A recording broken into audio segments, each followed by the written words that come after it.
Welcome back to it's me Shri. ಇವತ್ತು ನಮ್ಮ ಹಾಸ್ಟೆಲಲ್ಲಿ ಶಾವ್ಗೆ ಉಪ್ಪಿಟ್ಟು ಕೊಟ್ಟಿದ್ರು ಬ್ರೇಕ್ಫಾಸ್ಟ್ ಆಗಿ. ಅದ್ ನನ್ಗೆ ಇಷ್ಟ ಇಲ್ಲ, ಅದಕ್ಕೆ ಮಾರ್ನಿಂಗ್ ಮಾವನನ್ ತಿಂದೆ. ಇನ್ನು ಅದನ್ನ ಮುಗಿಸ್ಕೊಂಡು ಕುತ್ಕೊಂಡೆ ಓದಕ್ಕೆ ಅಂತ. ನಾನು ಒಂದೊಂದ್ ಸೆಂಟೆನ್ಸ್ ಅಲ್ಲಿ ಇಂಗ್ಲಿಷ್ ಯೂಸ್ ಮಾಡ್ತೀನಿ, ಹಂಗಂತ ಮಾತಾಡಕ್ ಬರೋದಿಲ್ಲ ಅನ್ಕೋಬೇಡ್ರಿ, ಬರುತ್ತೆ, ಬಟ್ ಪದಗಳ ಮೀನಿಂಗ್ ಚೇಂಜ್ ಆಗುತ್ತೆ, ಅದಕ್ಕೆ ಒಂದೊಂದ್ ಕಡೆ ಇಂಗ್ಲಿಷ್ ಯೂಸ್ ಮಾಡ್ತೀನಿ. ನಮ್ಗೆ ಥರ್ಡ್ಗೆ ಎಕ್ಸಾಮ್ ಐತೆ, ಅದಕ್ಕೆ ಮಾರ್ನಿಂಗ್ ಇಂದ ಕುತ್ಕೊಂಡು ಓದ್ತಾ ಇದ್ದೀನಿ. ಆಲ್ಮೋಸ್ಟ್ ಮುಗೀತು. ಓದೋದನ್ನ ಒಂದ್ ಸ್ವಲ್ಪ ಸೈಡ್ ಗೀಕಿದ್ರೆ ಆಲ್ಮೋಸ್ಟ್ ಎಲ್ಲರೂ ನನ್ಗೆ ಸಪೋರ್ಟ್ ಮಾಡ್ತಾ ಇದ್ದೀರಾ. ಹಿಂಗೆ ಸಪೋರ್ಟ್ ಮಾಡ್ತಾ ಇರ್ರಿ. ಇಷ್ಟು ನೀವು ಸಪೋರ್ಟ್ ಮಾಡ್ತಾ ಇರೋದಕ್ಕೆ ಥ್ಯಾಂಕ್ಸ್. ಮತ್ತೆ ಸ್ಟಡೀಸ್ ಹೋಗೋಣ. ನಾನು ಆಲ್ಮೋಸ್ಟ್ ನೋಟ್ಸ್ ಯಾವ್ದೂ ಬರೆಯೋದಿಲ್ಲ, ಎಲ್ಲಾನು ಫೋನ್ ಅಲ್ಲೇ ಇರುತ್ತೆ. ಲಾಸ್ಟ್ ದಿನ ಕುತ್ಕೊಂಡು PDF ಓದ್ತಾ ಇರ್ತೀನಿ ಅಷ್ಟೇ.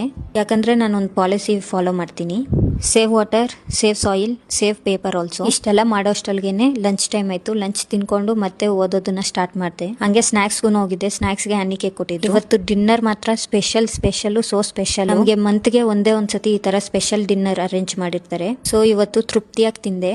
ಇಷ್ಟ ಐಟಮ್ಸ್ ತಿಂದಿದ್ಮೇಲೆ ವಾಕ್ಗೆ ಹೋಗ್ಲೇಬೇಕು. ಹಂಗೆ ವಾಕ್ಗೂ ಹೋಗಿದ್ದೆ. ಈ ವಿಡಿಯೋ ಇಲ್ಲಿಗೆ ಎಂಡ್ ಆಗುತ್ತೆ. ನೆಕ್ಸ್ಟ್ ವಿಡಿಯೋದಲ್ಲಿ ಸಿಗೋಣ. ಓಕೆ, ಬಾಯ್.